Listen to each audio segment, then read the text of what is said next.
In episode 7, everybody that is at the house is on edge. Nobody trusts anybody. And that's because anybody could be assassin. Nicholas has kind of been put in charge of making sure that nobody gets to Arlo, who's in his bedroom. Nicholas has a hammer, and he's ready to attack anybody that comes in the vicinity of the room.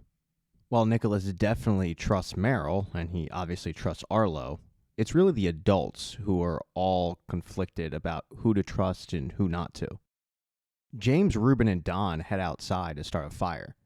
Don's feeling is somebody's going to see the smoke and show up. One person that James is convinced will not show up is McNabb. He thinks that he's injured and he's scared, and even though he thinks he's helping, he's not going to come back. Reuben, though, thinks this is a complete waste of time.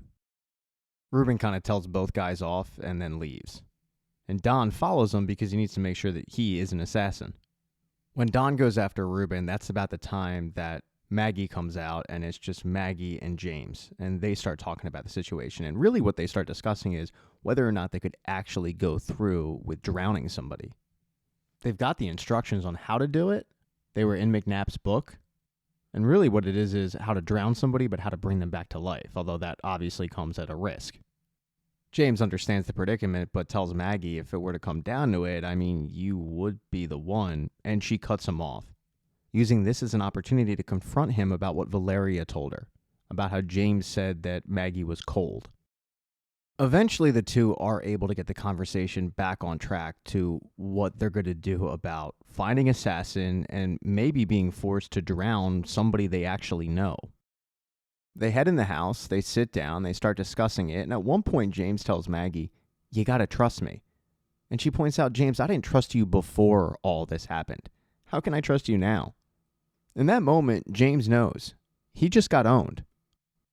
One of the issues they discuss is how exactly they're going to do this. You can't revive somebody without giving them mouth-to-mouth, and, well, if you give assassin mouth-to-mouth, they can just go into your body.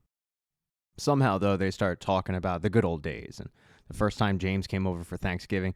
It's an adorable conversation. Anyway, back with Reuben. Reuben is charging on through the forest with Don in tow. Don trying to convince him that they need to go back to the house, but Reuben ain't hearing it.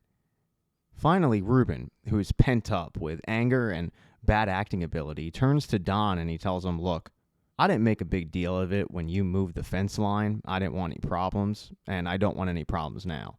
I'm going to need you to just let me do what I'm about to do." And what he wants to do is set the silo and whatever the hell is growing in it on fire. Don does remind him that James said only the person who set the trap can get rid of it, but Reuben doesn't care. He wants to at least try. And they head to the silo. Reuben tells Don not to look at the thing because he knows how mesmerizing it can be, and he lights it on fire. But it doesn't work. While the silo burns down, the structure still stands. Both Don and Reuben are kind of dumbfounded by this. And that's when they hear from the side, "You can't destroy it." And it's McNabb. When McNabb fled the house, the first place he headed was back to Carmen Navarro's place, where the silo is. He had to get something from Travis's body.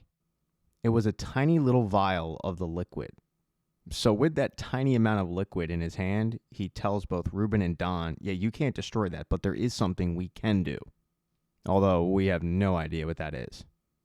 Back at the house, meanwhile, you've got Nicholas and Meryl making sure that Arlo is tucked away in his room and nothing's happening to him.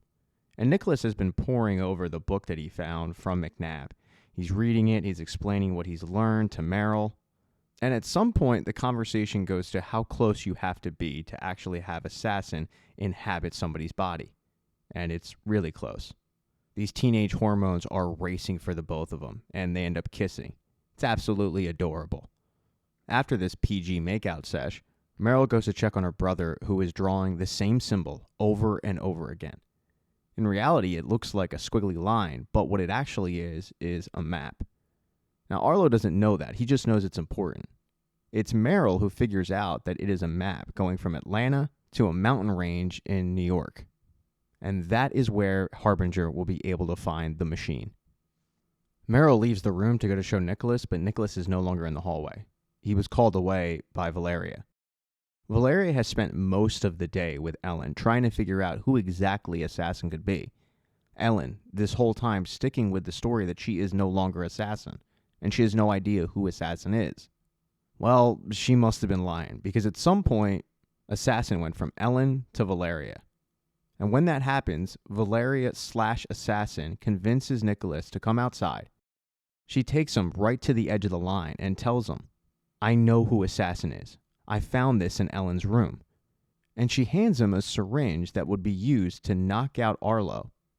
Nicholas takes it and looks at his mom and says, okay, so Ellen's Assassin? And she says, no, you are. And then she opens her mouth and Assassin goes from Valeria to Nicholas. When this happens, Valeria snaps out of it and she asks Nicholas, what are you doing?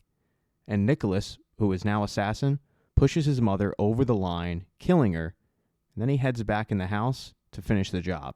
Thank you so much for checking out this recap. Please consider subscribing to the channel and subscribing to my Patreon. Hit thumbs up if you liked it. Smash that thumbs down button if you thought it sucked.